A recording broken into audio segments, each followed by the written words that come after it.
يا صباح الفل. النهاردة انا هعمل لكم بودرة السحلب بطريقة سهلة وبسيطة ومضمونة، ناجحة 100%. ان شاء الله الفيديو يعجبكم.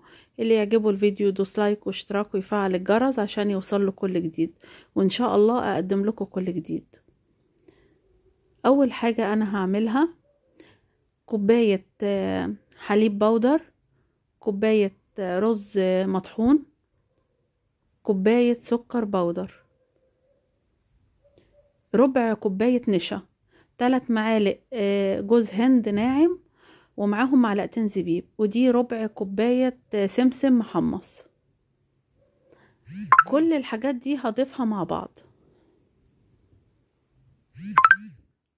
هضيف اللبن والرز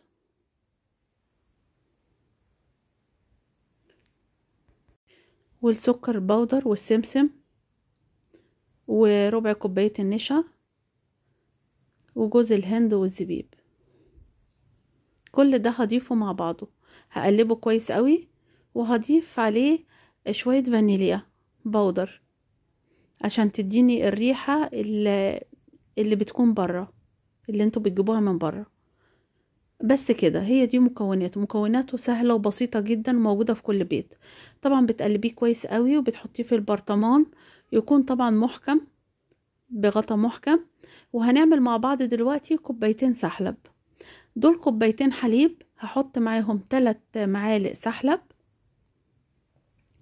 وهتحليه حسب رغبتك. انا هحط معلقة سكر واحدة،